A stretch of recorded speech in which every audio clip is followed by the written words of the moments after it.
La primera ley de Mendel, también llamada ley de la uniformidad, dicta que, al cruzar dos variedades de una especie de raza pura, cada uno de los híbridos de la primera generación tendrá caracteres determinados similares en su fenotipo.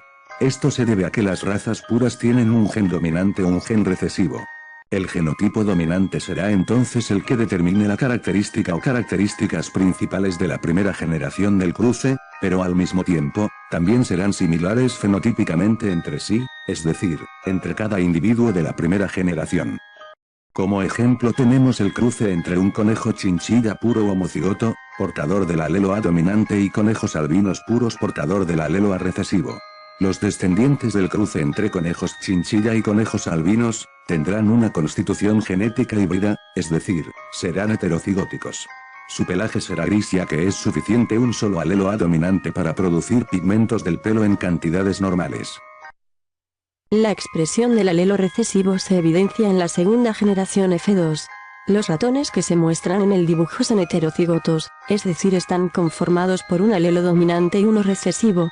La segunda generación F2 es la combinación entre los gametos de los ratones de la generación F1. Entonces, la combinación para obtener la segunda generación se da de la siguiente manera. Se combina el gameto 1 con el 3 obteniendo dos alelos dominantes, por tanto el ratón será de color negro. Se combina el gameto 1 con el 4 obteniendo un alelo dominante y un recesivo, por tanto el ratón será de color negro. Se combina el gameto 2 con el 3 obteniendo un alelo dominante y un recesivo, por tanto el ratón será de color negro. Se combina el gameto 2 con el 4 obteniendo dos alelos recesivos, por tanto el ratón será de color café. Es así, como se determinó que el alelo recesivo está en una proporción de 1 a 4, y que el alelo dominante está en una proporción de 3 a 4. La tercera ley de Mendel, conocida también como la ley de la herencia independiente de caracteres. Según Mendel, hay rasgos heredados que se obtienen de forma independiente, sin relación con el fenotipo, lo cual no afecta al patrón de herencia de otros rasgos. Esta ley se cumple en los genes que no están ligados, es decir, que se encuentran en diferentes cromosomas, o que están en zonas muy separadas del mismo cromosoma. Ahora bien, ¿qué fue lo que hizo Mendel? ¿Cómo así llegó a esta conclusión? Lo que hizo fue cruzar plantas de chícharos que producían semillas amarillas y lisas con una planta de chícharos que producía semillas verdes y con textura rugosa. Es decir, que cada una de estas tenía dos rasgos visiblemente distintos entre sí, tomando en cuenta que ambos individuos eran homocigotos. La primera generación filial producía semillas amarillas y lisas, tal como se cumple en la primera ley de Mendel, dando en cuenta de que los alelos dominantes son aquellos que dan la coloración y la textura, y que los individuos de esta primera generación son dihíbridos A dominante, A recesivo, L dominante y L recesivo. La tercera ley se diferencia de la segunda ley debido a la proporción en la que distribuyen las distintas posibilidades de combinación de rasgos. Se cumple en la proporción conocida 9-3-3-1. Esta se conoce de esta manera porque dentro caben 16 posibilidades de combinaciones en total para los alelos de cada uno de los individuos que forman parte del cruce, es decir, los que ahora son padres de la segunda generación filial.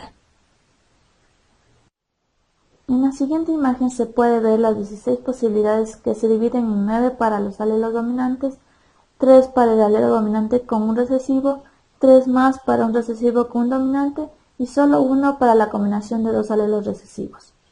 Esto se puede ver mejor explicado en el siguiente cuadro, con la primera generación arriba, donde dos individuos se cruzan para generar el cuadro de abajo y en la parte inferior se encuentra la división de posibilidades. Ahora veremos un ejemplo de la tercera ley de Mendel, la transmisión independiente. Los miembros de parejas alélicas distintas se transmiten independientemente, se da un cruzamiento dihíbrido. Al aparearse individuos F1 dihíbridos, heterocigotos para dos pares de genes, provenientes del apareamiento entre líneas puras distintas, homocigotas para dos características, se obtiene una filial 2, en la cual se observan 16 combinaciones, determinándose 9 genotipos diferentes. Ahora entonces, veamos con el ejemplo, el color y le agregamos ahora el largo del pelo, L mayúscula, pelo corto, o alelo dominante y L minúscula, alelo recesivo, entonces mostramos los resultados del cruzamiento de híbrido. Determinamos las porciones F1. Fenotípicamente se observan 4 fenotipos distintos en una proporción 9, 3, 3, 1. Concluimos que, la proporción fenotípica ya mencionada, se debe a que los miembros de dos parejas de alelos distintos, dos genes diferentes, se transmiten independientemente uno del otro. Otra manera de decirlo es tercera ley de Mendel o ley de la independencia de caracteres. Establece que los caracteres son independientes y se combinan al azar. Se dice que, en la transmisión de dos o más caracteres, cada par de alelos que controla un carácter, se transmite de manera independiente de cualquier otro par de alelos que controlen otro carácter en la segunda generación, combinándose de todos los modos posibles.